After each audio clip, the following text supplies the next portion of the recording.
আমি আমার ফিউচার নিয়ে ভাবি না, অতীত নিয়েও ভাবি না। আমি শুধু একটা জিনিসই ভাবি, নিতুরে না পাইলে আমি এই দুনিয়া বরবাদ করে দিতে পারি। শাকিব খানের পর যদি কেউ সুপারস্টার হয় সেটা আমিই হব। আমি নিজেকে ওইভাবে তৈরি করতেছি। তুমি অস্থির ভাই, বাংলা সিনেমা এটাকে বলে বাংলা সিনেমা। এতদিন যা দেখছি বুমবাং। আপনি যদি বলেন এটা বলিউডে কোনো মুভির লাগে মিলান, এটা কম হবে না। জিল্লু মালটা দে তো, ফ্যান হয়ে যাবে সবাই। অ্যামেজিং একটা অস্থির ছবি আমি আমার লাইফে দেখি নাই, আজ প্রথম দেখলাম।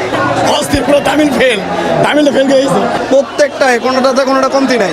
পুরো ছবিতে দারুণ অভিনয়। যিশুতে ওয়াও। শুরু থেকে শেষ পর্যন্ত আমার মনে হয় যে বসবে, আমি বিরতিতে উঠি নাই, 15 মিনিট ওইখানেই ছিলাম। একটা মানুষ কি করতে পারে একটা মানুষের জন্য, এই মুভি দেখলে বোঝা যাবে। বরবাদের কাহিনী দেখলে মনে হবে যে আরো একবার আসি।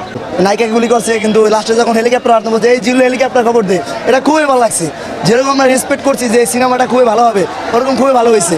ঈদ উপলক্ষে যে এত সুন্দর একটা সিনেমা দেবে এটা আমরা ধারণা করি না কখনোই। এই জিল্লু মাল দে। আবার লাস্ট যে ডায়লগটা ছিল, এই জিল্লু হেলিকপ্টার রেডি কর। আমার লাইফে দেখা বেস্ট সিনেমা, এমন সিনেমা মনে হয় না আর কেউ করতে পারবে। মানে বেস্ট একবারে। শাকিব খান যে সুপার হিরো এটা বুঝিয়ে দিয়েছে। ভালোবাসা জীবন দেওয়া দেয়, আর সবটা অনেক অ্যাকশন আছে, খুব অ্যাকশন। ফিল্মের শুরু থেকে শেষ পর্যন্ত আমার মনে হয় যে বসবে, আমি বিরতিতে উঠি নাই, 15 মিনিট ওইখানেই ছিলাম। Outstanding acting. একটা মানুষ কি করতে পারে একটা মানুষের জন্য, এই মুভি দেখলে বোঝা যাবে। অনেক সবকিছু ভালো লাগছে। সবচেয়ে ভালো লাগছে ছবিটা, একটা অস্থির ছবি আমি আমার লাইফে দেখি নাই, আজ প্রথম দেখলাম। এই জন্য তামিলে ফেল গেছে, এই জন্য বরবাদ 2 চাই আমরা। ঠিক আছে, ভালো একবারে কোবাই দিয়েছে। জিল্লু মাল দে। আলহামদুলিল্লাহ অনেক অনেক ভালো লাগছে। টিকিটের দাম বাড়ানো উচিত। প্রত্যেকটাই কোনোটাতে কোনোটা কমতি নাই।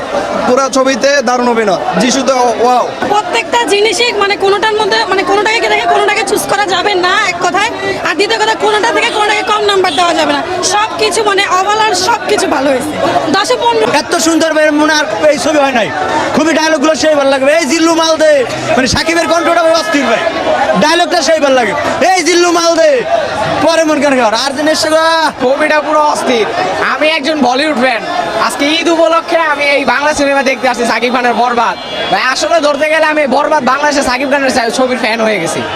এখন আর বলিউডের থেকে আমার এই বাংলাদেশের ছবি এখন ভালো লাগে। আমি যদি না বাঁচি ওরে বাঁচতে দিব না। পর্যন্ত আমরা এমন ছবি দেখি নাই যে হলিউডের মতন ফেল। তুফান বলেন, তুফান বলেন, সব ছাড়াই গেছে। বরবাদ করে দিয়েছে। Just amazing movie. আপনি যদি বলেন এটা বলিউডে কোনো মুভির লাগে মিলান, এটা কম হবে না। এবং এখানে নতুন একটা ক্যারেক্টার ছিল জিল্লু, ওর ফ্যান হয়ে যাবে সবাই। জিল্লু মালটা দে তো, ফ্যান হয়ে যাবে সবাই। অ্যামেজিং। আশাবাদী আমরা জাতীয় চলচ্চিত্র পুরস্কার পাবো সাকিব খানের এই ছবির মাধ্যমে। লাস্ট যে সিনটা ছিল আপনারা মনে করেন যে মনে থাকতে হবে। অ্যাকশন, প্রেম, ভায়োলেন্স, রোমান্টিক সব আছে রাতে। নায়িকার পোল্টিও আছে, অনেক কিছু আছে এর ভিতরে। এক কথায় অ্যামেজিং মুভি ভাই, অ্যামেজিং মুভি। অনেক অ্যাকশন ছিল সিনেমাতে, অনেক অ্যাকশন। দেখলে অ্যাকশনগুলো একটু পর অ্যাকশন। আর সবচেয়ে ভালো লাগে সাকিব খানের যে লুক, অনেক দারুণ লুক তৈরি হয়েছে। ডায়লগগুলো অস্থির ভাই, বাংলা সিনেমা এটাকে বলে বাংলা সিনেমা। এতদিন যা দেখছি বুমবাং। এই ধরনের ছবি করলে দর্শক বেশি আসবে। আর আমাদের বুঝতে হবে কোন সিনেমা আরো বেশি উন্নত করতে হবে। অনেক বাজার দরকার ছবিতে সিনেমা করে। এবং বাংলাদেশে অন্য সব পরিচালকরা তাদের শেখার বাকি আছে। এই জিল্লু মাল দে। সাকিব খান এটা বলাই যায়, সামনে আশা করি আরো ভালো হবে। যত দিন যাচ্ছে তত ভালো মুভি পাচ্ছি, আশা করি সামনে আরো পাবো। খুব সুন্দর, একদম খুব ভালো লাগছে। মানে বলা যায় পয়সা উসুর বলা যায়, পুরো পারফেক্ট। মানে চমৎকার সবকিছু, মানে কোনো সিন রেখে আসার মতো না, সব চমৎকার।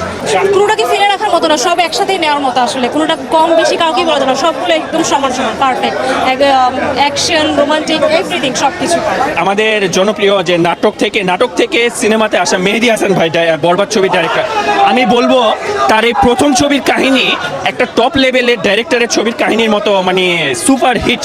বরবাদের কাহিনী নির্ভর ছবি ছিল এবং খুবই ফাটে। তুফান ছবি রিলিজ হয়েছে, তুফানের মতো। বরবাদের কাহিনী দেখলে মনে হবে যে আরো একবার আসি। একদম জটিল একটা